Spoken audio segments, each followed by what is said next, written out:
Tonight on Joy News Prime, Supreme Court strike out 5 out of the 32 paragraphs of the statement submitted by John Dramani's lawyers. The opinion that paragraphs 4, 5, 6, 7, and 18 ought to be struck out, and as they have no foundation in the pleadings or supported by the evidence, and the same is hereby struck out. Mass testing of all students and workers of Akunsumbo International School as 42 students test positive for coronavirus. Yes, the 42 you heard was right, but like I said, if we finish with it today and there are any more positives, we will let you know.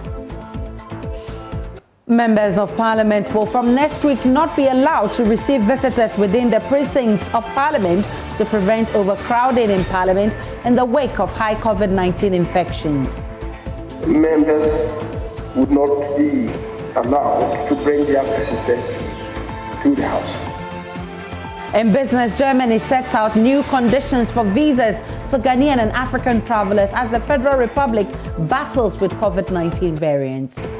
The only circumstances when you can travel to Germany right now is when you have a medical emergency, when you're studying in Germany and the trip and your presence in Germany is indispensable, or if you have very close family links to Germany. Unfortunately, that's the situation right now. My name is Aisha Ibrahim. Joy News Prime comes to you live from our studios in Kukumlemle on your digital terrestrial TV, because we are free to air on DSTV channel 421 and GoTV channel 144. This is your home of independent, fearless and credible journalism. Do stay tuned in.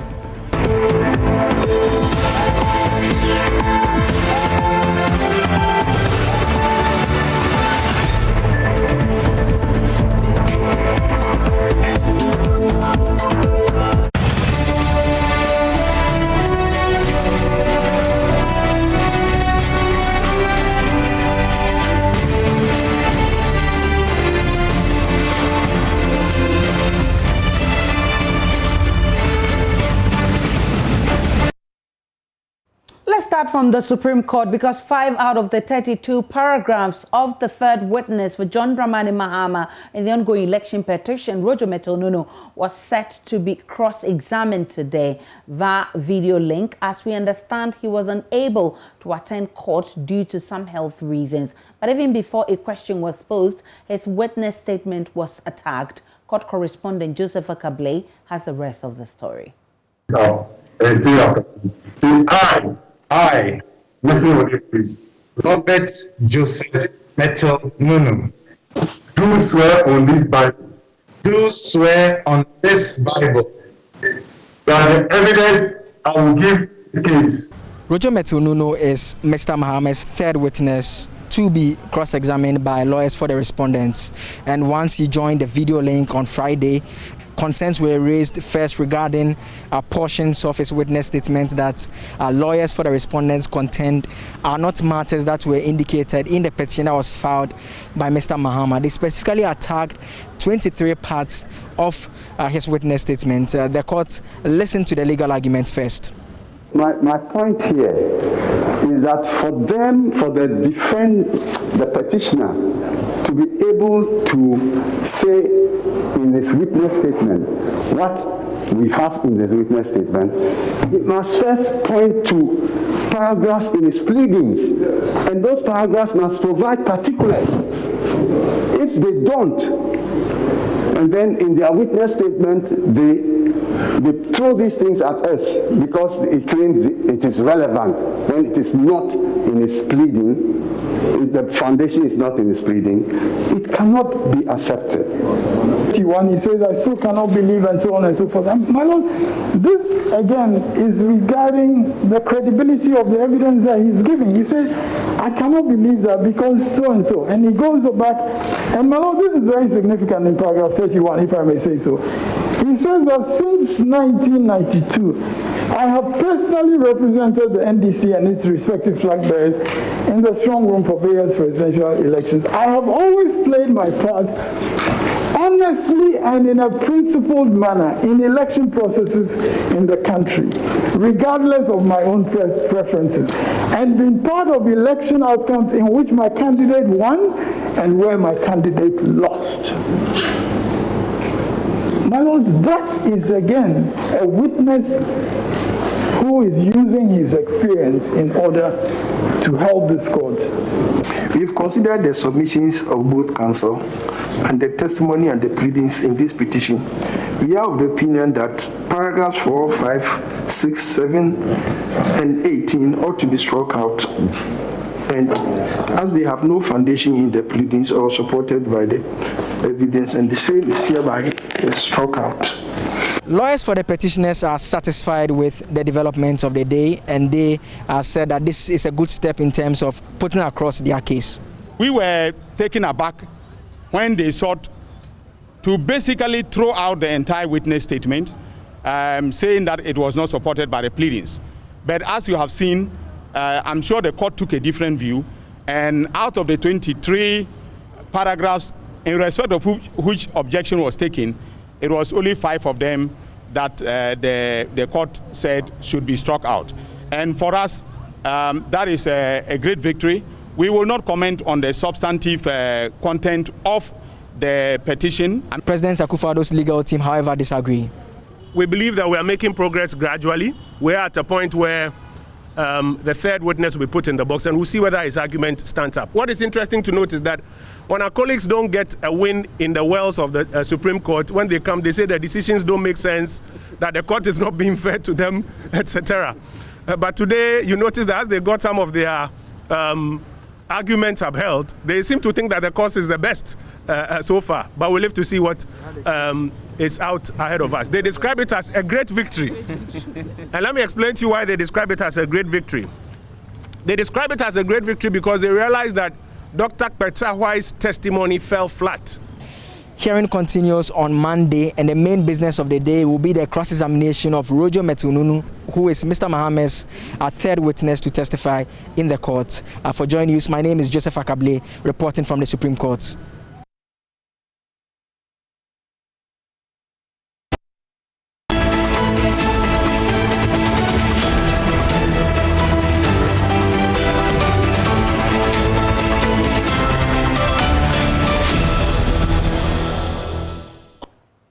Let's talk about COVID-19 because mass testing of all students and workers of the Akosombo International School continues as 42 students test positive for the virus. In an interview with Joy News, Medical Director of the Volta River Authority Health Services, Dr. Rebecca Akwa-Ahin, allayed fears of some parents who have been trooping to the school. She says the infected students are asymptomatic and have been isolated.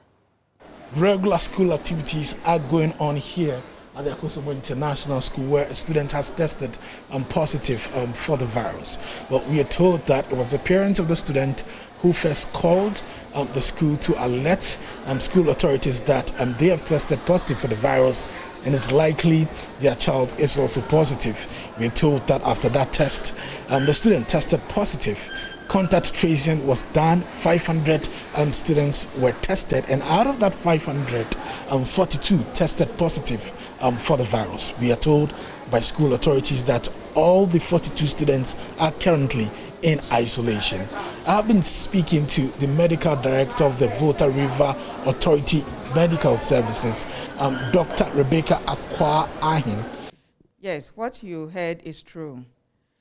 What the school has done and the health team have isolated all of them. We have started the treatment. They are all on treatment. None of them has any symptoms. Yes, we've put in a lot of measures to curb the possible spread. For instance, the school has been fumigated. The school will now divide the children into 2 shifts, morning and afternoon. The dining hall, they will also go in shifts so that they don't all join or spread the disease further. We have sensor taps all over the school. We have sanitizers all over the school. Director of Human Resources here at the Akosombo International School, Eric Mensah-Bonsu, says the last batch of students and workers will be tested today. He says a grand total of 700 students and workers will be tested as part of the enhanced contact tracing process. We have counseled the students. We've made them feel more at home, especially when they realize that they were not showing any signs, symptoms of that sort. Initially, as a parent, they were a bit worried, concerned. But then it got to a point that even the students themselves were comforting their parents because of the kind of treatment that we were giving to them. And so initially, yes, parents were a bit worried, but now it's better.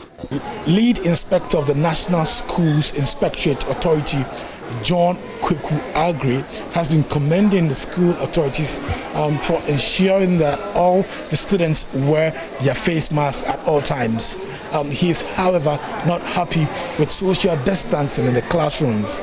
He is optimistic that a shift system that will be rolled out from next week will help resolve the challenge. So far, they've done well. As you can see, all of them are in their nose masks and properly worn too. It's only one learner I saw who didn't have any nose mask on. The sanitizers are there, but the posters and the COVID protocols, I think they need to enhance that. And then also the major problem you see here is the social distancing. That one they are faulted. And like they've told us, from Monday, they are going to do the shift system. And we've also advised them that those in the class, the borders should not mix with the day learners. Okay. So that is that coming from you, the National Inspectorate Board? Yes, we have just they said they were going to do something of a sort. And so that is good. But they should make sure that the day learners do not mix with the borders. And they are saying that every class, they will go to a separate room as borders. Yes, from here we moved to other schools. And some of our colleagues are also in other regions as well. Okay. So it is not just a one-spot check. Okay. We are doing that across the nation. What have you gathered on the ground? I think so far they are doing well. Apart from the fact that it was a parent that informed the school that they have tested positive, so it is likely their child will be. So from there they took it up. And so far they've tested 553 of the school community, teaching staff, non-teaching staff, and learners, which they are still continuing.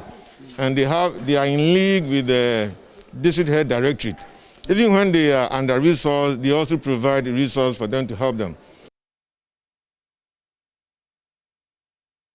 Parliament, if you have plans of visiting your member of parliament within the precincts of parliament from next week, then you may have to reconsider your decision, because Majority Leader Osei Mensah Bonsu has announced that MPs will from next week will not be allowed to receive visitors within parliament. This is to prevent overcrowding in parliament in the wake of high COVID-19 infections. Presenting the schedule of business for next week, Osei Mensah Bonsu said only members of parliament as well as staff needed for sittings will be admitted into parliament until further notice.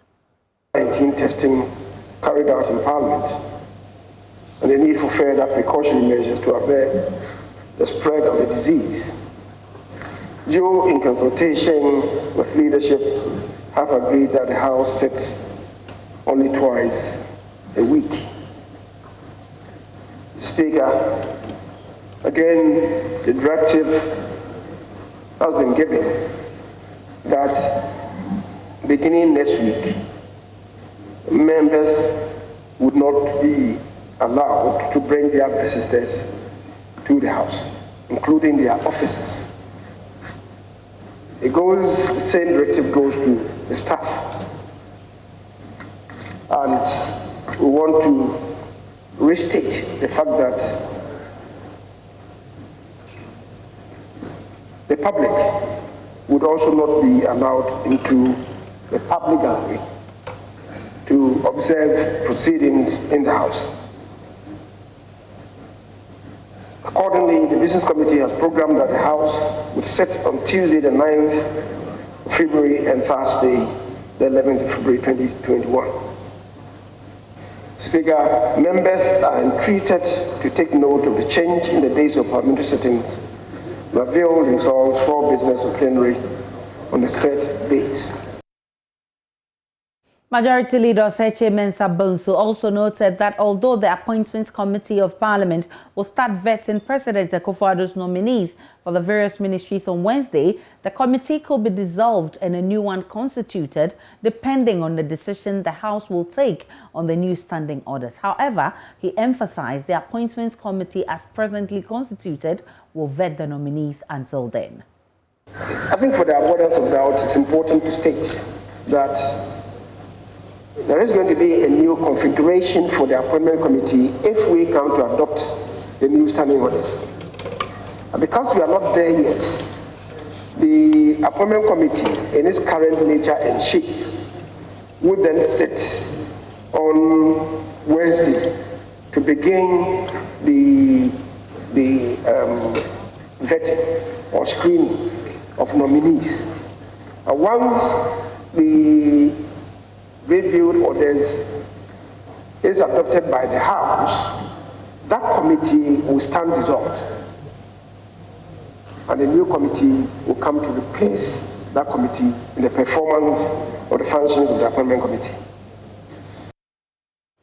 Away from Parliament, the Northeast region has recorded 32 COVID-19 cases with 4 deaths. The cases were recorded from 4 out of the 6 districts of the region, with 2 of the victims dying before their sample results were confirmed. Regional Director of the Ghana Health Service, Dr. Abdullahi Abubakar, confirming to Joy News, said the victims include an 80-year-old man from Binde who tested positive after he was referred to the Nalerigo Baptist Medical Center for stroke. Elias Otanko has the rest of the story. According to the director, about 107 contacts are being traced, with all except 1 patient being managed at home. So currently as we sit, I think as a region we have so far recorded 32 cases. And there are 2 districts that we have not so far recorded any case. And these districts are the Bunkprugu Nakwanduru district and the Nyuyo Naswan district. But let me indicate, we had some cases which were referred from Bunkprugu Nakwanduru district, and then later on turned out to be positive in East Mamprusi district. I mean the hospital there, the Baptist Medical Center. But in general, the breakdown for the 32 cases, we have Cherpune district recorded 9 cases. Mamprugu Madure district recorded 1. East Mamprusi municipal recorded a total of 12 cases, out of which we lost 2. And West Mamprusi also recorded a total of 10, out of which we lost 2. So that brings our total to 32 cases, and we lost 4.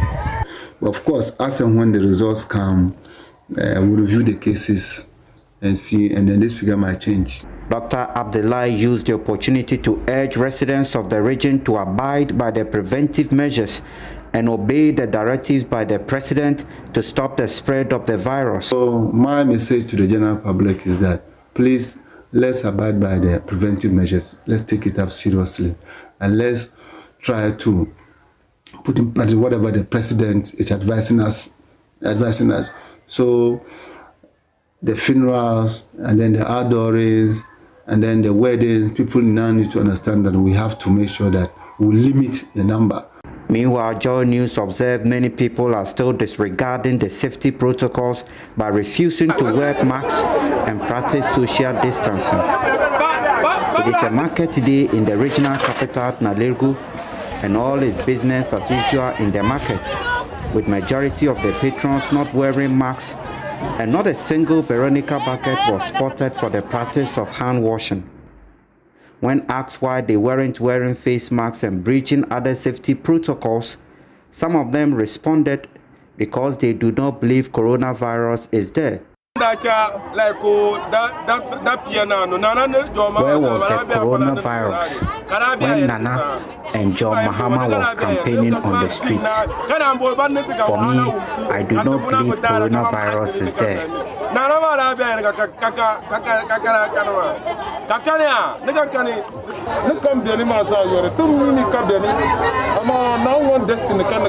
Whether or not coronavirus is there, those destined to die from it will die. But for us as poor people, we believe God will not burden us further with this sickness. So we believe we are immune. All the good things that happen in this country stay in Accra. So we believe by God willing, the virus will stay with those enjoying in Accra.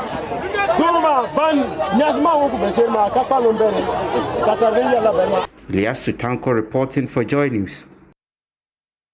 Still in the Northeast region, as COVID-19 cases increase sharply in that region, institutions mandated to carry out public education campaigns on the virus are unable to do so due to lack of logistics and inadequate personnel. The Information Service Department and the National Commission for Civic Education in the region do not have vehicles and staff to be able to conduct COVID-19 sensitization exercises in communities and public places. Authorities are therefore calling on the government to support the two institutions with logistical support and personnel to help in the fight against the spread of the virus. Another report by Elias Sutanko. While the MCCE has been forced to reduce its COVID-19 education campaigns to random street engagement only in the regional capital, the Information Service Department is virtually on its knees with no vehicles and offices to operate.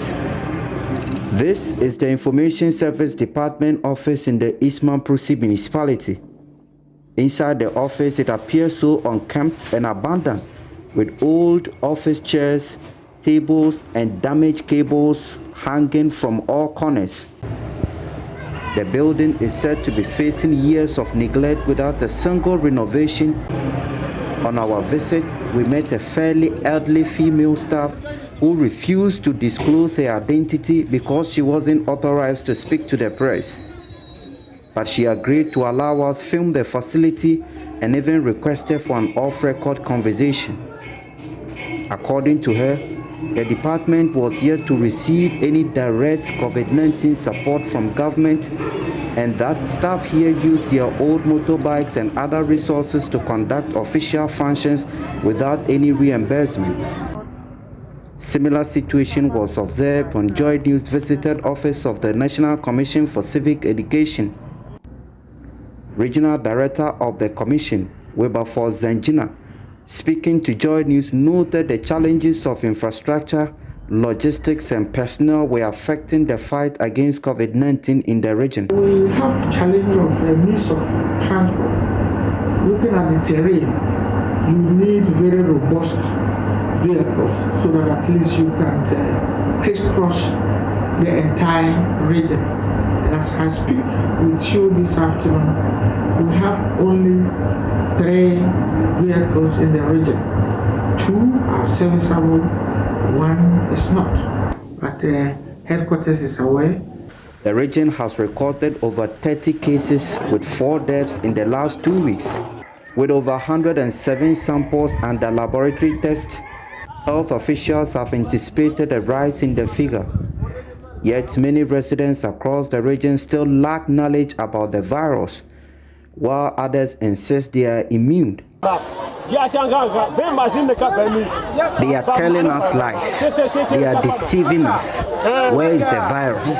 The virus is not here. The virus cannot get here.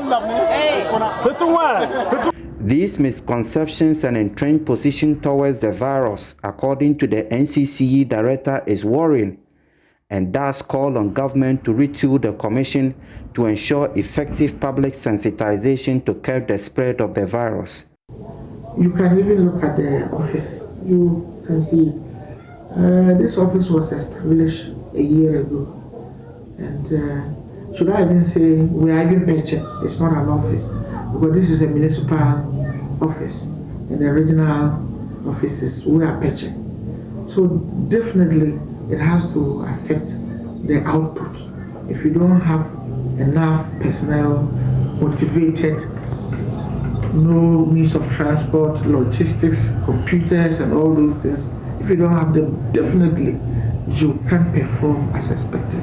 Elias Sutanko reporting for Joy News. It's live on Joy News Prime. We'll take a break and bring you more after this.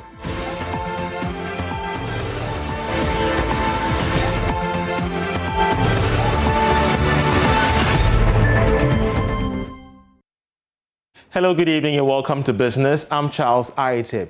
All Ghanaians seeking visas to the Federal Republic of Germany will be accepted on 3 grounds: if it is a health emergency, if they are schooling there, or have family relations there.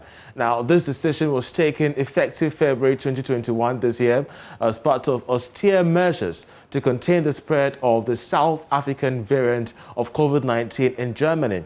Christoph Retzlaff is the German ambassador to Ghana, and he spoke exclusively to Joy Business.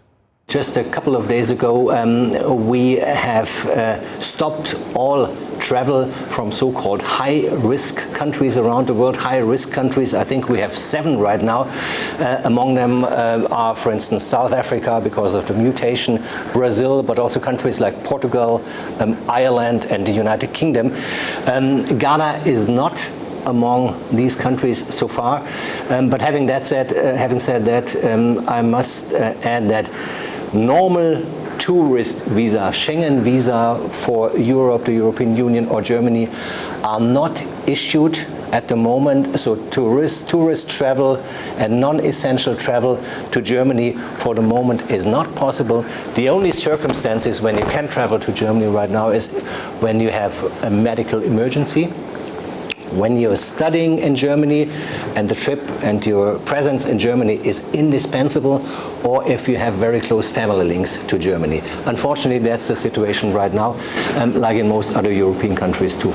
You cited South Africa, the new variants there. We have discovered similar thing here in Ghana. Could that change your directive moving forward? It could change. I can't give you a prognosis on that, but we are following the numbers very closely, and we update our capital on a weekly basis. So this might change, but I can't predict at the moment. Well, the full interview with Ambassador Retzlaff will air shortly. Stay glued to Joy Business for that. Well, the path has been cleared for Nigeria's Ngozi Okonjo-Iweala to become the first African woman, as well as the first Nigerian to lead the World Trade Organization after South Korea's candidate pulled out of the race for the job. Okonjo-Iweala, an economist and former finance minister of Nigeria, already enjoyed broad support from World Trade Organization members, including the European Union, China, Japan, and Australia. However, the United States under the Trump administration, former Trump administration, had favored EU complicating the decision-making process, since the selection of a new leader requires that all WTO members to agree. Okonjo-Iweala's former selection may have to wait until after the United States appoints a new trade representative, of which has been done under the Biden administration. Of course, she spent 25 years at the World Bank as a development economist, rising to the position of managing director. She also chaired the board of Gavi, which is helping to distribute COVID-19 vaccines globally, stepping down at the end of her term in December last year. She brings on board so much rich experience, and already there's been so much positive vibes from member states in Africa. Well, away from that, a young entrepreneur under 35 years is calling for Ghana to reconsider the need for a liberal economic market that is less intrusive of government intervention for entrepreneurs to remain competitive and thrive in the Continental Free Trade Agreement area. Let's listen to Vincent L.K. Jokoto, who spoke to me earlier on. I've always favored a system where there'll be minimum interference in our free market. Unfortunately, when it comes to the situation of the African Continental Free Trade Agreement, there has to be a lot of cohesion as far as the government and the entrepreneurship culture or the stakeholders in our free market are concerned. You feel there isn't much cohesion? Well, not quite. I think we have to fundamentally agree on the vision for the African Continental Free Trade Agreements. Ghana is blessed to have this initiative being headquartered in our capital. Now, the way I look at it personally, it's a fine and rare once-in-a-lifetime opportunity to create a situation where we can service and provide goods in other African countries. It gives us access to their free markets. Now, I believe we lead, in terms of technology, academia, and in arts and culture. And it's a perfect time for other republics to be dependent on our goods and services. So our export-based sector is going to be much, more lively, in that sense. So The vision is to develop an economic sphere of influence. We can't do that as a republic. Africa never really signed up for the idea of a democracy based on the fact that we earned our independence in 1957. We were able to create a domino effect that led to, I guess, the collapse of colonialism, perhaps not neocolonialism, but colonialism as it's known, right? So we opened doors for the political development. Now that also came with the Africanization of our free market. It's been about 60-something years, and now we have this fine opportunity to actually take control of our free markets as a continent, and I believe that we're in a very fine position to lead that transition. If not, we're only going to be in a situation where we're going to have a lot of multinationals trickling in, we're going to have a lot of other businesses coming in, which I'm not exactly opposed to, but philosophically I believe we need a strong indigenous economy. Now, politically, we can't say we're going to ban importations on some products. We can't say we're going to raise tariffs too high. So then what can we do to make our market more competitive? Lower taxes. That's essential, right? And if we are able to improve our revenue mobilization, then it should only go to the modernization of our public service, but fundamentally, we've got to lower taxes. We've got to improve the quality of our products. We've got to integrate the informal sector. If not, we wouldn't be competitive. Well, that's how we end this edition of Business for this segment. We're back after 8. Sports is up next.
Thank you for staying with us on Joy News Prime. I'm Gary Al Smith and this is The Sport.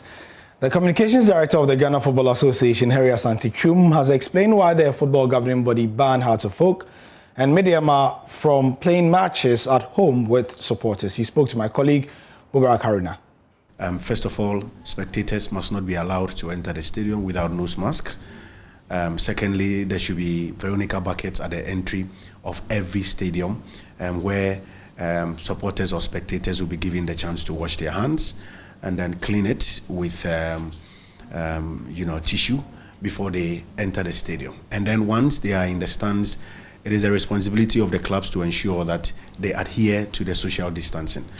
What we have noticed is that some of the clubs are flouting this particular directive. So at the gates, yes, these fans enter with nose mask. When they enter the stadium, they have the Veronica buckets to wash their hands. But what has become a challenge is the social distancing protocol that has been flouted upon. In the Bidema instance, as at Tuesday and Wednesday, the General Secretary of the FA was on phone with the club president and the PR, reminding them to make sure that the safety and security protocols is duly adhered to. The morning of the game, I was with the General Secretary when he made another call to the operations manager and the public relations officer, again reminding them. So we did not get here out of the blue. We put things in place. The clubs were made aware. We held meetings with them. They have the document, and the document is even discussed at pre-match 5, 6, 7 hours to the game. So that is what I can say as far as that issue is concerned. That's the sport for the moment. I'll be back on the other side of 8 with more. I'm Gary Al Smith.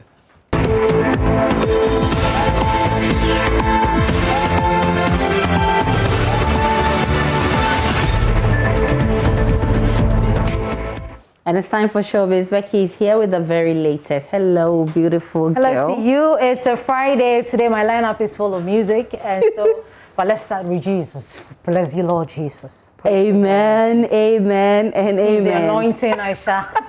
So, Ohima Mercy, she was on Prime Morning this morning with Jay Foley and Gifty, Giftiando up here. Yep. And she's been talking about gospel music. So this is to the young ones who are looking forward to becoming gospel musicians. It's not just an ordinary, ministry. Okay. You need to have the heart. You need to be prepared It's for a calling. Is that what she's trying to say? Yes. The calling. Yeah. You must be called into You it. need to be able to read the Bible, I'm sure. And also have that passion. John 3. With the... It's okay. I'm trying to remember. Let's leave it there. Let's leave it there. Because I know your father is an elder. Yes, but let's leave it there. Okay, good. Shout out, Daddy. But Kitty is also in the news. Kitty actually released a song today. It's called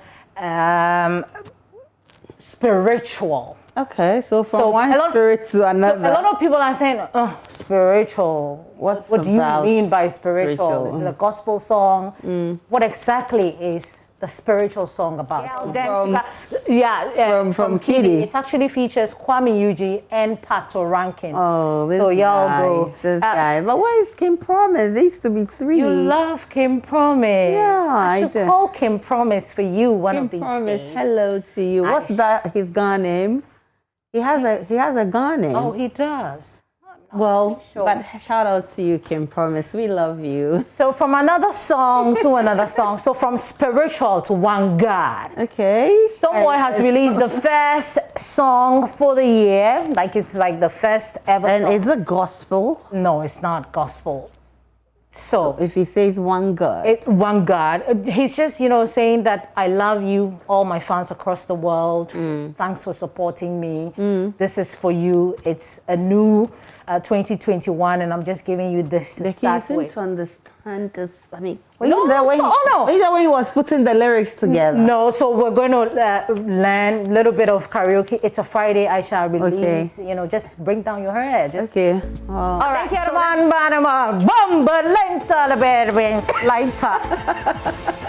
and that's how we wrap up Showbiz. Thank you.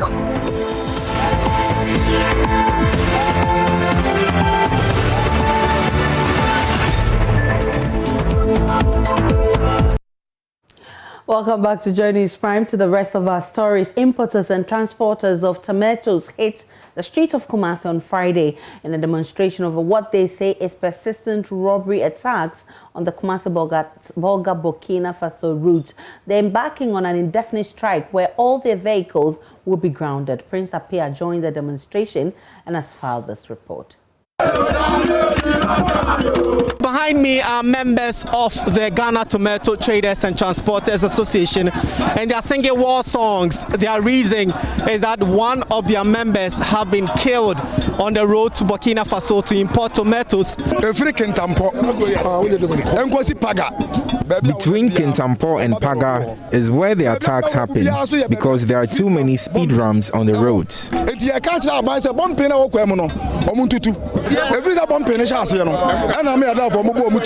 Around 2 o'clock at Palugu, another incident has happened. A driver was shot dead and then they were robbed with some huge sums of money. We are going to park our vehicles. There won't be any tomato coming from Burkina Faso to this country. If our problem is being solved, then we can continue doing our business. It's only the military escort can save our lives. If not, we are not going. I personally wrote to the IGP, I wrote to the Interior Minister, I copy Agric Ministry, Trade Ministry, then the 2 northern regions, I wrote petition to them. So the likely implication is that during this period, the local tomatoes, we are told, do not do well. And so the traders on the market and these transporters rely on the Burkina Faso tomatoes to supply the local market. So if they decide to continue with this call, that means that there's going to be shortage of tomatoes on the local market. 6 months after December every year, we are forced to import tomatoes from Burkina. As I'm speaking now, there is no tomato within the country. So we import 70 trucks daily. So when you cut multiple by 7 days a week, you can know the number of trucks that we are importing into the country. Right now, as I'm speaking, you can't get even 10 boxes of tomato from any farm gate within the country. I call on my drivers, my traders to go on strike. They have to park their vehicles. No more tomato for Ghana until our problem is solved by the appropriate leaders within the country. Both traders, the transporter themselves, consumers, and all those in the value chain are all going to be affected. My name is Prince Apia reporting from Kumasi. Meanwhile, traders at Kumasi Central Market are threatening a day's boycott of trading in protest of what they claim to be their relocation with adequate accommodation arrangements. The city authority accused the traders of failing to move to designated areas to pave way for the second phase of the market redevelopment project. But the traders are unhappy with the planned demolition of structures without adequate alternatives for them to trade. Their boycott will mean the KMA will lose revenue in the form of internally generated funds, majority of which comes from the markets. Prince Apia once again reports. Red polythene sheets are tied around the roof of some shops. These are accompanied by a red marked arrow, suggesting the lane to be affected by the next demolition. Mamie Kia sells here. She was here when the markings were done. 82 weeks ago, and almost I bet done it. And one day I will not She says they pasted the signs but told us nothing. They say we should leave, but no allocation has been made.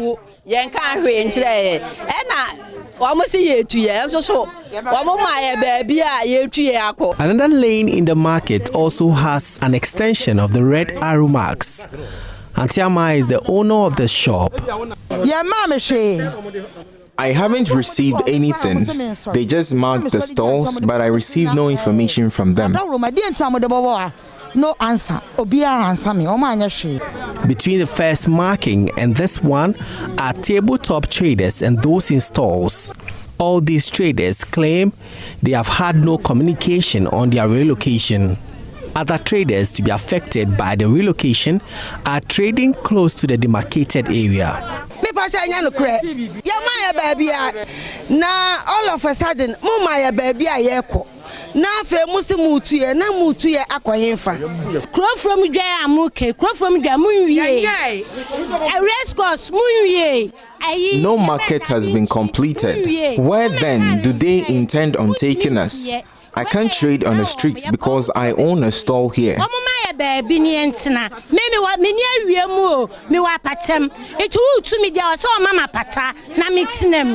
Leadership of the traders have been holding meetings about this issue.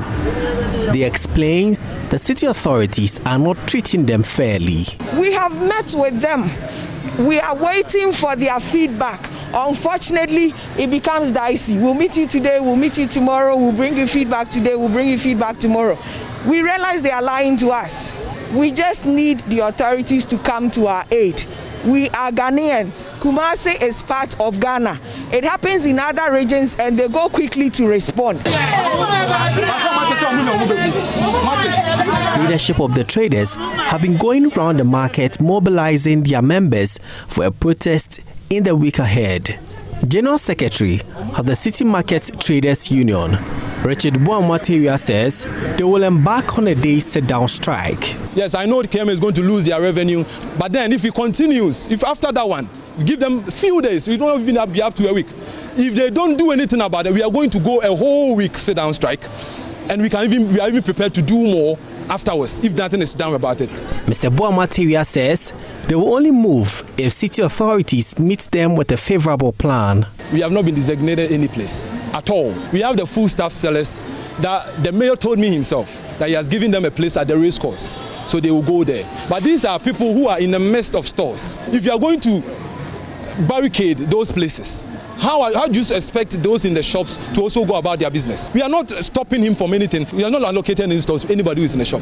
The traders plan to continue their protest until city authorities pay heed to them. Prince Apia reporting.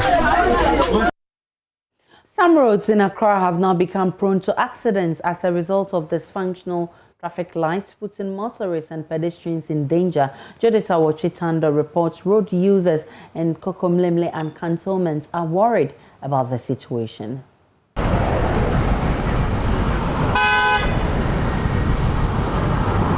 Cars compete for right of way. Ideally, traffic lights are supposed to direct vehicular movement and avoid clogged traffic. But on some roads, traffic lights are just on display. They do not work. It's been several months of dysfunctional street lights here at the Sadisco Junction in Kokomlemle.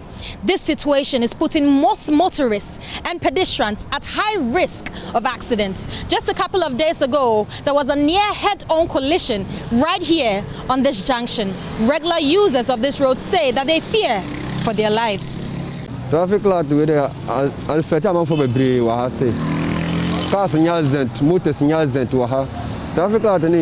dysfunctional traffic lights are really affecting us here. Cars and motors are always involved in accidents here. People are dying every day. I've witnessed about 3 deaths just on the stretch. I'm really afraid because it can happen to anyone.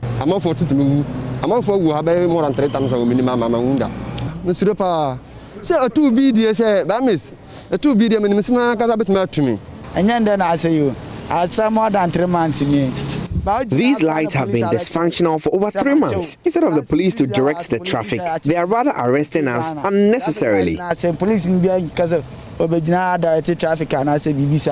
It is really affecting us because you must check both sides before you move. And without traffic lights, it's dangerous. They are waiting for an accident to occur before they act. The situation along the Gifford Road in cantonments is not any different. The dysfunctional traffic lights are posing serious threat to road users. This road links to the Lands Commission area to cantonments and then towards Christ the King to the north. Motorists are concerned. The authorities should come to our aid. Without our help, even school children are unable to cross the roads. Normally it creates unnecessary traffic over here. It's not working. I mean, it creates unnecessary traffic and probably can lead to accidents or something like that. So I think, they have to come and have a look at it. The challenges are glaring and the risks evident. This is why road users are pleading with the government to resolve this issue with urgency. Judith Awachitando for Joy News. Now, the National Ambulance Service says it will be pushing for some operational reforms to increase security for its personnel. This resolve follows recent attacks on emergency medical technicians, latest of which was the shooting of 40-year-old Abraham Tete Homeku while he was transporting a pregnant lady from Akuse to Koforidua. We'll hear from the Eastern Regional Director of the service shortly, but first, my colleague Manuel Kranting was at the ICU of the Neurosurgical Department of the Korle Bu Teaching Hospital and reports as many as 6 bullets were retrieved from the Abraham's body after several hours of surgery. It was supposed to be just another one of the numerous distress calls he had answered as an emergency medical technician with the National Ambulance Service. Mindful of the seriousness of his task, Abraham Tete Homeku set out to transport a pregnant woman in labor from the Akuse Government Hospital to the Eastern Regional Hospital in Koforidua. But this was not to end well, as robbers attacked his ambulance and shot him multiple times, leaving him for dead.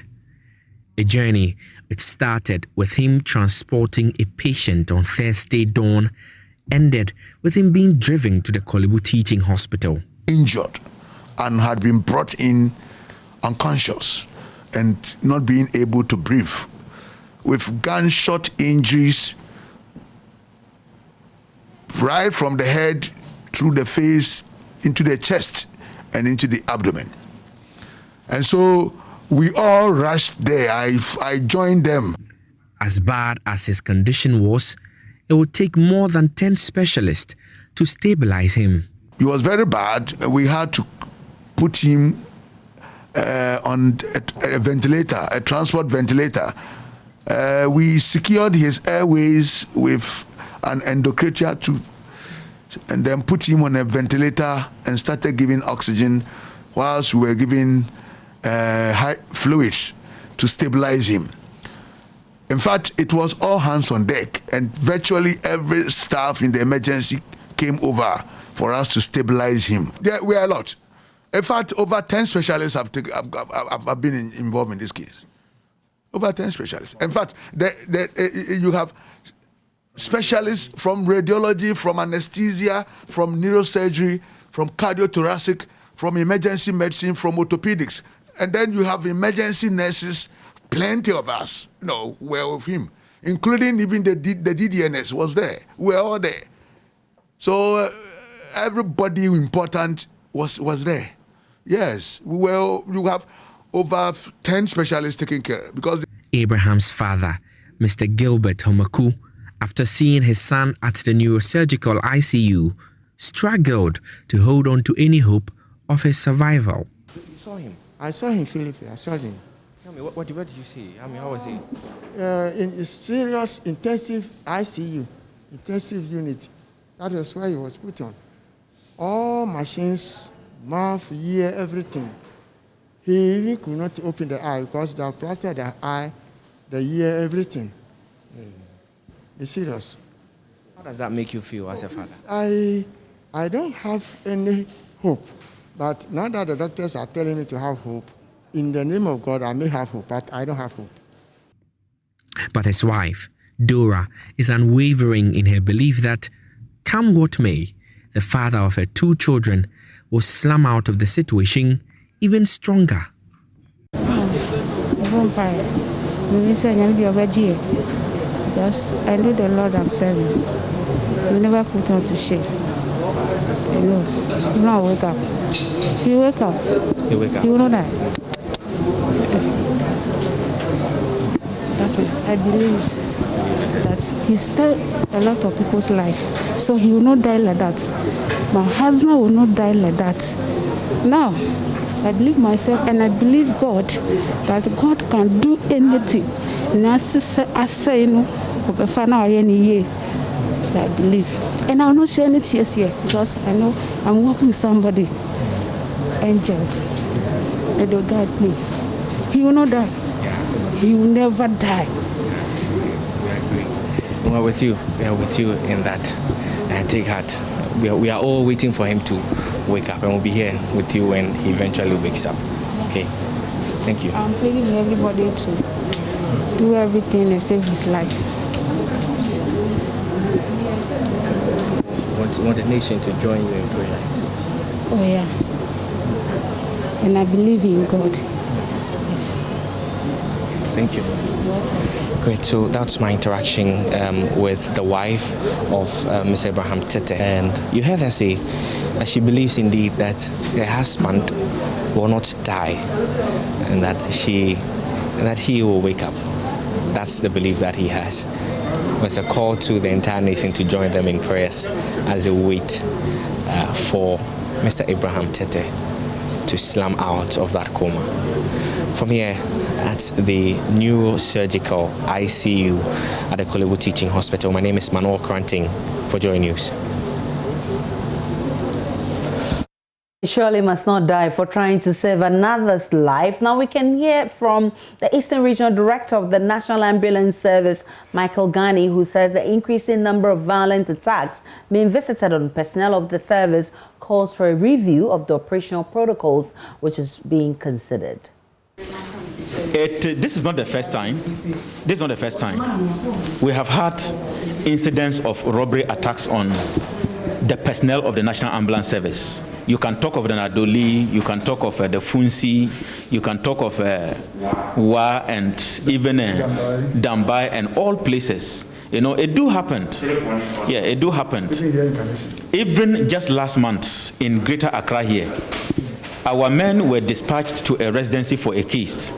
Upon our arrival, they realized that the patient, after the detailed assessment, realized that no, this person, there was no life in this patient. So they were trying to get a medical confirmation, and the relative sense that their relative has passed on. And what they did was that they insisted that our men carry the corpse in the ambulance, and they said, no, if you know your relative has passed on, we really don't carry corpse in with these vehicles. They held them hostage for several hours, and you saw it, it came in the media, where the police are currently investigating. So, as I was saying, this, is becoming something that we ourselves cannot understand. Do you get that? So, it's a concern. It's a concern. It should be addressed, right? How will it be addressed? That is why I believe the management of the service, as I said, after we are able to go through this, will be taking certain measures and interventions to, save the situation.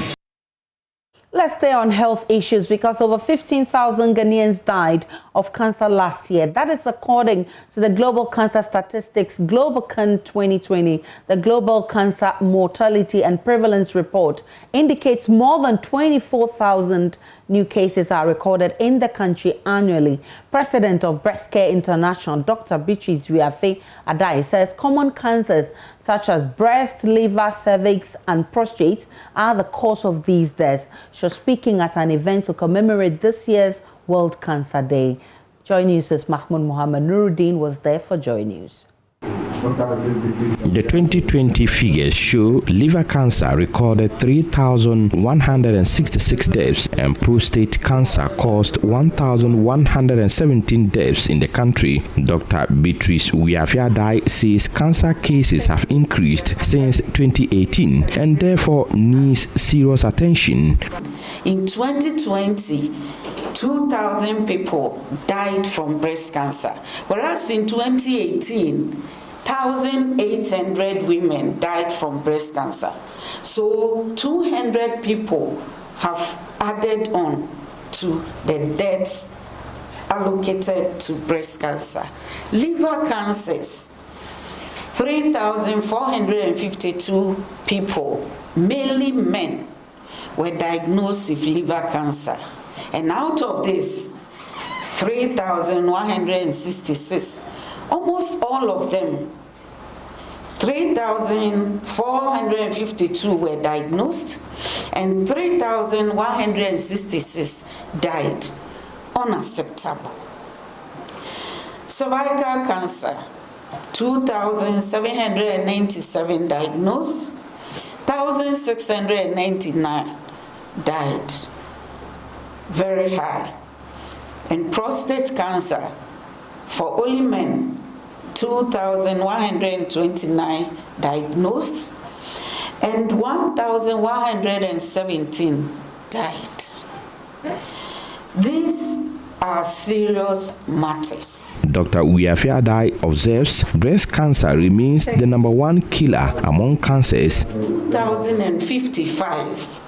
2,055 died. Those of you who have been following our activities, during the heat of the first wave of the pandemic, I mentioned that breast cancer mortality is likely to go up. And that is what we are seeing. Women have been entreated to frequent health facilities for regular medical checkups. A report by Mohammed Nuruddin. Teachers at Yefri Methodist Basic School in the Nkranza North District of the Bono East region are worried about the poor adherence to safety COVID-19 protocols in the school. The school is currently without hand-washing facilities and many pupils do not wear nose masks. Inadequate furniture is also contributing to poor enrollment in the school. Correspondent Anna Sabet was in the school and has filed this report. So this is the Yefri Methodist Primary School here in the Nkranza North District of the Bono East region. School has resumed after COVID-19 and some key challenges is affecting attendance of the pupils according to some of the teachers. A class of about 30 plus is currently recording less than 15, and this, according to the teachers, is as a result of the lack of furniture in most of the classrooms. Students or pupils are sitting in pairs and threes and then in fours in some of the classrooms we are checking. We want to engage the teachers to find out why the situation is so. Our main challenge is furniture. As you can see from the classroom, people are just sitting in pairs, sitting in 2, 3. As I said, some of them didn't even come to school today because of these problems. And even if they were in the school as we have visited us, we will have seen a lot of challenges. Some seated 4 and then rest. And with this, I don't think it's the best way to fight against COVID-19. It's a big challenge. That's our problem. The furniture is our problem as I'm speaking to you. On the use of nose masks, we count quite a number of these people without nose masks. With government here to provide nose masks for these people, they are relying on their parents to provide them with this nose mask. And the teachers are saying they cannot send their children, in this case, away for lack of nose masks. And this is exposing them a lot of risk of acquiring a COVID-19 disease. So those without nose masks, as we are saying, it's a problem, but it's a challenge. It's the parents who are supposed to provide them, because as we all know that government is not providing any nose mask for the basic schools. But the parents fail to provide them. So we can't do anything. We can't even sack them away. The law doesn't permit us to do that. Also, with regards to the use of hand washing protocols, we are yet to spot a single Veronica bucket on the campus. Even though hand sanitizers have been distributed to the school, the teachers believe it is quite inadequate to help curb the spread of COVID-19 here in the school. It's true, we don't have them over here, but I learned yesterday, my boss went to district office at Busia for that Veronica buckets, but I don't know whether she got it. I can surely say he didn't get it, and it's only sanitizer that they released to them, and then for the sanitizer we have shared to them, but for the hands, that's been for us to wash our hands. We don't have them over here. That is the problem. Do you think you are exposing yourself and then some of the children to COVID-19? Exactly. Even as I'm teaching, please, I'm even afraid than the word afraid, because my life is in danger. In fact, as I'm teaching, even at times when the child is coming closer to me, I just tell them go out, listen, away, because I'm also afraid. Not easy. From Yefri here in the Nkranza North District of the Bono East region, my name is Anna Sabit, reporting for Joy News. A joint police and military team in Kajebi district of the Oti region is ensuring residents adhere strictly to COVID-19 protocols. A week ago, the team enforced the protocols, but some challenged the authority of the team and were said to have been taken to the charge office and detained for some hours. Early today, the team returned to the lorry station to sensitize residents on the need to observe the various protocols. In the wake of rising numbers of positive cases, some residents are unhappy with the continuous presence of the military in the area, while others say due to the non-adherence, more military men need to be deployed. The soldiers, even though they are in town, but we want more in addition. Why? Because in the town, when they move to the top, the people at the down, they'll just remove their nose mask. So we want more of them to come and sustain them where they are, wear their nose mask. Thank you very much. For me, the way the police and then the soldiers are moving in the town, seeing to it that we observe the protocol, I'm much happy about it, and it will make the spread of the disease to minimize. I like how the soldiers and the immigration people and the police they are working together to talk about coronavirus. I like it. And if you go to our border area or the immigration people, they are doing good. So I like how they are moving to the town. They are talking to people to wear nose masks. Actually, as for me, I like it. So they are done. The military people are doing well, but the only problem I have right now is when they come here in the night it's very bad for us to wear the mask. So they can come, but not in the night, so that they can come and beating us like that. Yes. With what? With keteku canes. They are doing very great, as I can say. But last night, what they are doing, putting pressure on us. You know that blacks, it's very difficult for us to cooperate with certain things. So when it's happening like that, they have to take their times, educate us on certain things. But sometimes that is 3 days today. They came here around 8 o'clock. The way they are running, chasing people, in the night, 8 o'clock. Moto nearly killed one of my boys here, which is very bad. So they need to educate us on that. Peaceful talks. The District Police Commander, Superintendent Michael Esiedo, has been speaking to join us on the need for the operation. Last week, we started to enforce the COVID-19 protocols as the President, through the IGP, asked us to do. And to be frank with you, last week, Friday, being the first day of the exercise, the compliance level was so exciting. Everybody we met and saw on the street was wearing the nose mask. We visited the markets, the lorry stations, and all places we needed to. And the streets of Kajebi last week Friday was a delight to watch because everybody was seen donning the mask. So far, it was good, except that, in every society, there are some people who try always to make life difficult. Last week, it was only one boy who appeared to be a standing block. What I saw was that he was wearing the mask, but he covered it with his shirt on the head. So when the immigration and the military tried to find out why he was not wearing the mask and why he has used the shirt to cover the head, he argued his case through that he would not wear it, but not knowing he was wearing it. Universities have started a new academic year, but many students have had a struggle not only with the compliance to COVID protocols, but also with online learning. Are students able to access Wi-Fi connections to enable effective learning?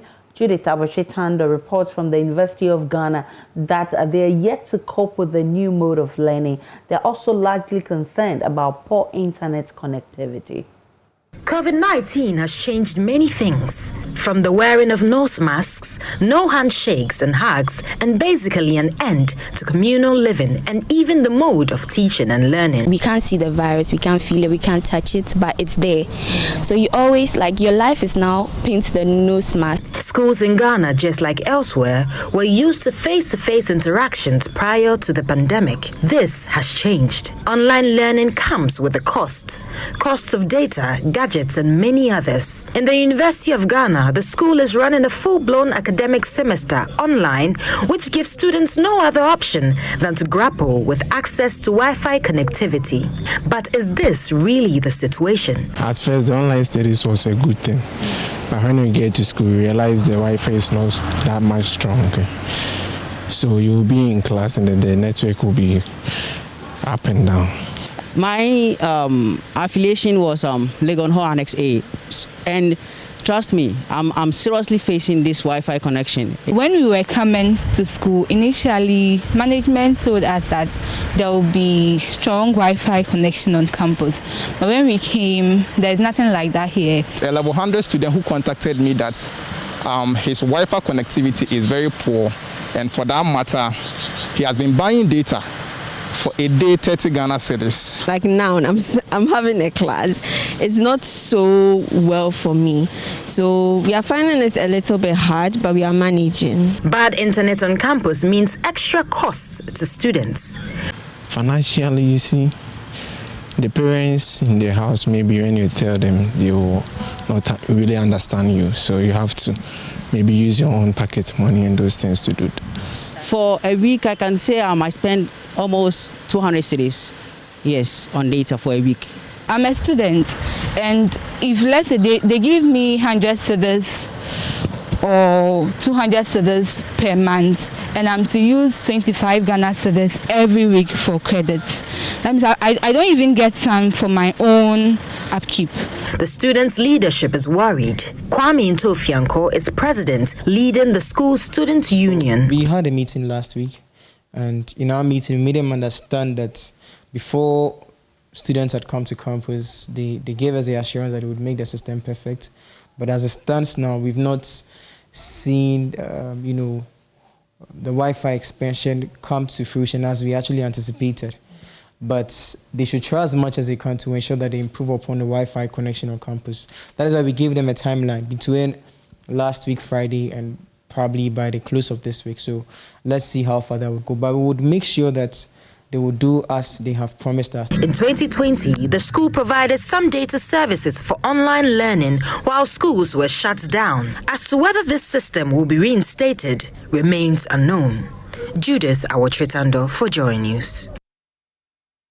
And back in the studio, my name is Aisha Ibrahim. We'll take a break and bring you part 2 of Business with Charles Isaac. Hello there, this is part 2 of Business Stories. As part of measures to improve upon the work of the 2021 Housing and Population Census, the Ghana Statistical Service has increased resources for geospatial materials. Let's listen in to the government statistician on this. Yeah. Indeed, with the COVID-19 experience that we had as a global and national community, we are working with the benefit of time. So we've had the opportunity to review and improve on some of the interventions that we had earlier planned ahead of the census. So for instance, we've had more geospatial resources that is helping us validate the demarcation exercise that we did.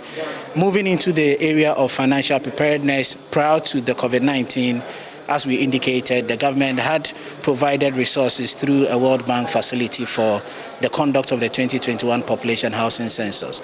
Indeed, with the onset of the COVID, it's introduced other elements of cost, i.e. the PPEs that our Cent 5,000 field officers will be needing to ensure respondents that we are adhering fully to the COVID-19 protocols. That has led to a funding gap of $12.6 million US. We've already initiated discussions with the Ministry of Finance, and we are pretty optimistic that this funding gap will be covered. The leaders in some markets in Kumasi say that they have devised strategies to ensure strict adherence to COVID-19 safety protocol across various market centers. Traders and patrons who fail to put on face masks are asked to leave the market. The market queens have, however, called on their Santahene and as well city authorities to support them with COVID-19 protective equipment to fight the disease at the market. The severity of COVID-19 demands huge resources and commitment to fight the disease. Traders at the racecourse and Bantama market say they are committed to the fight against the spread of the disease. The market queens meet at the end of every market day to strategize for the next day on COVID safety. Queen mothers of various food staffs at the market ensure the COVID-19 protocols are adhered to. Buyers who fail to put on masks are asked to leave the market. They say traders who also violate COVID-19 protocols are sent home. Our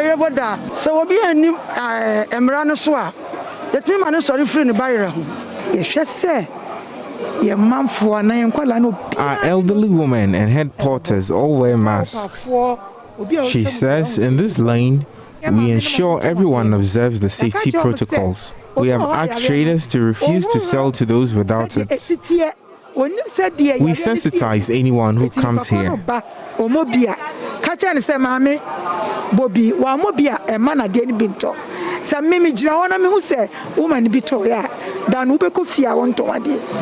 But the traders say they need support to improve compliance with the safety protocols. Queen Mother in charge of both the Bantama and Racecourse markets, Ifya Chewa, has appealed to the Santene to help supply them with PPEs.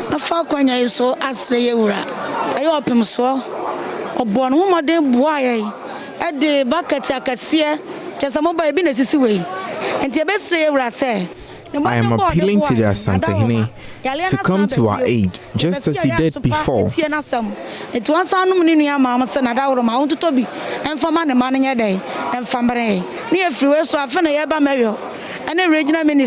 We are willing to comply by any directive, so we need help.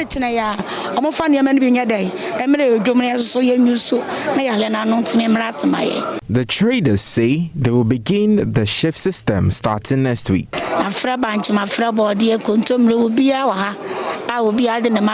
Traders of the various foodstuffs are here. We will start the shift system soon.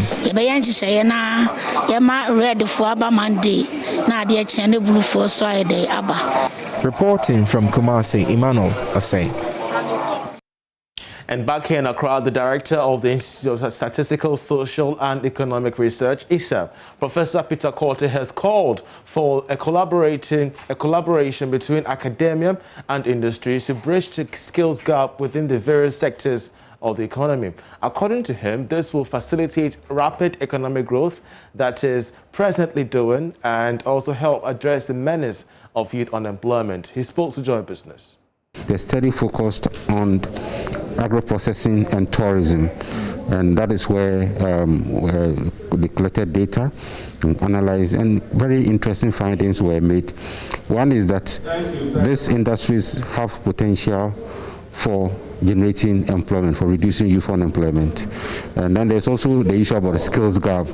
There's a high skills gap which has to be addressed, and one will be for the industries to engage with training institutions, be it industrial attachment, etc., so that by the time they graduate, they will be ready for the market. They should also get involved in the curriculum development, so that whatever they are taught is in tune or in sync with industry requirements. Then also, issue about training is of trying to train and retrain our youth so that they can be skillful, because a skillful labor force is able to help an economy to be resilient in terms of shocks.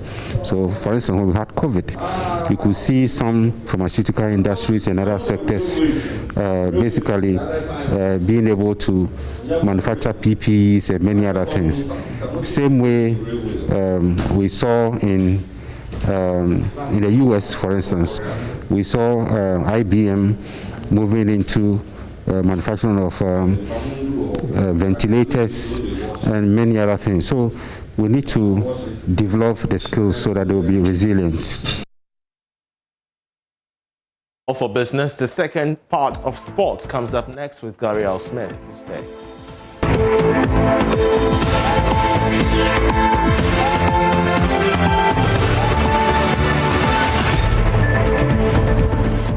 Many thanks to Charles for the business. Time now for the sport and Gary L. Smith. Chairman, of the Ghana League Clubs Association, Kojo Fianu, says he will introduce 2 vice chairmanship positions with one solely reserved for the Division 1 league. And there's more in the following report.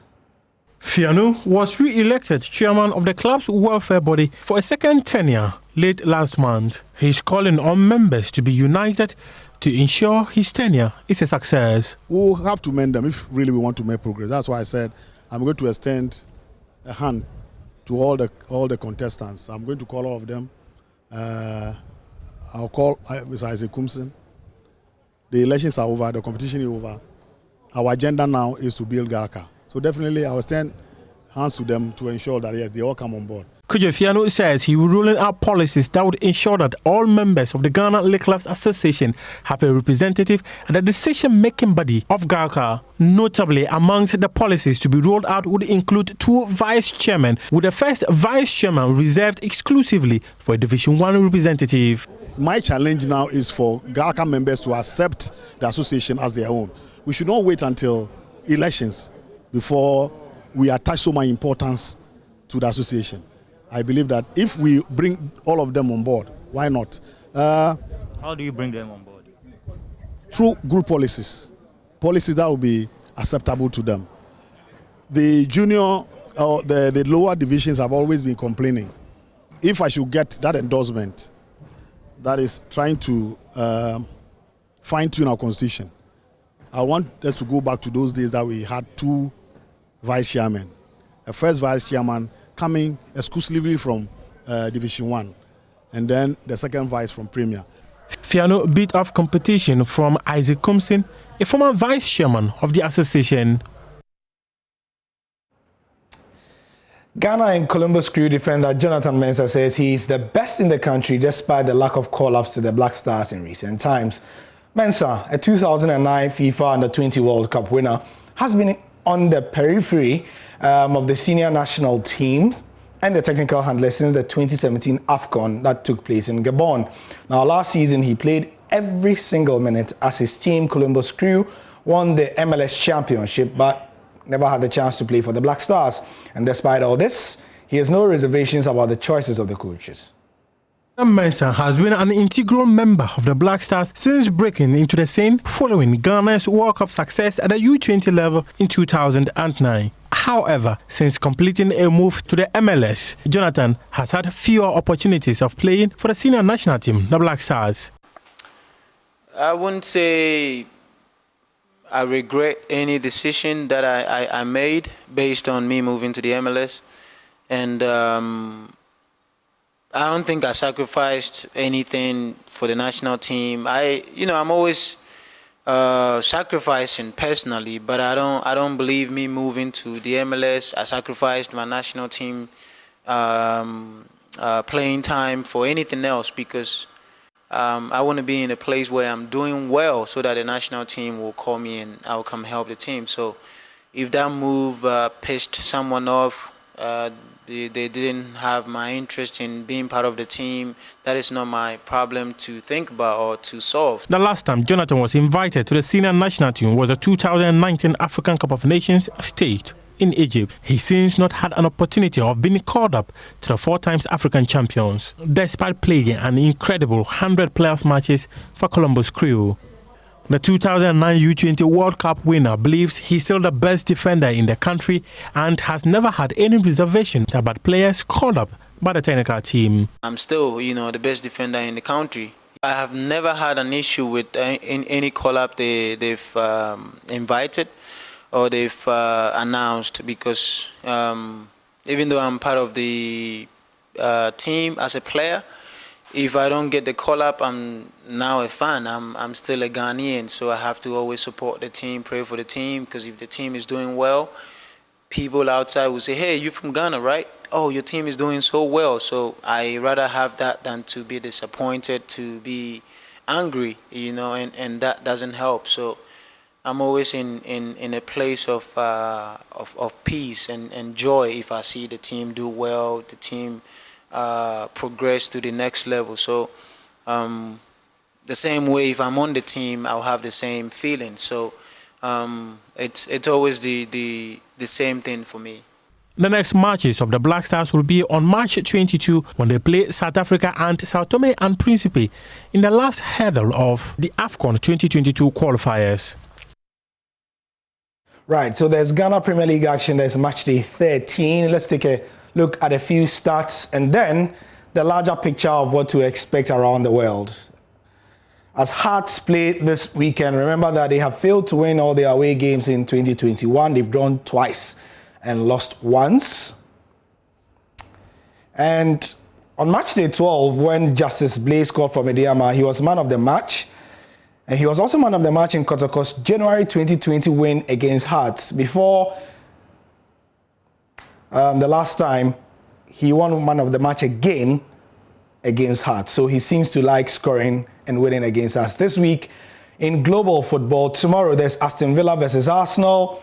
That's at 12:30. There's Manchester United and Everton.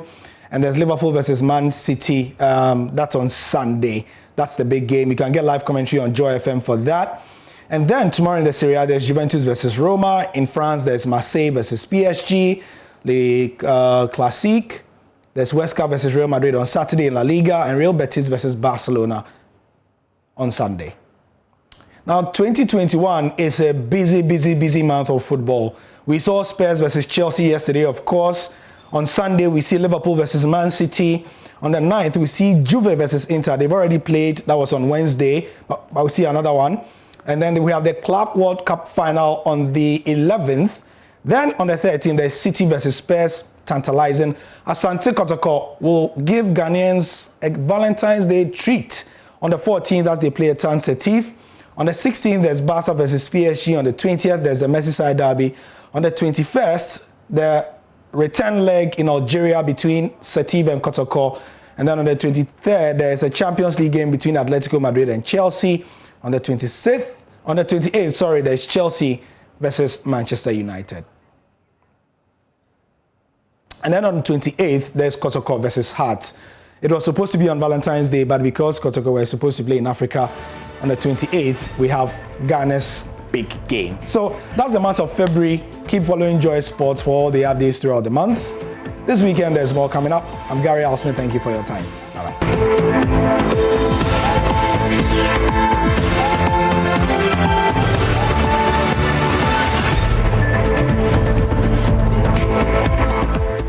And that's how we wrap up the bulletin tonight. My name is Aisha Ibrahim. Many thanks for watching. For more news, log on to myjoyonline.com. We have all the updates there. Thanks so much. Enjoy the rest of our programs.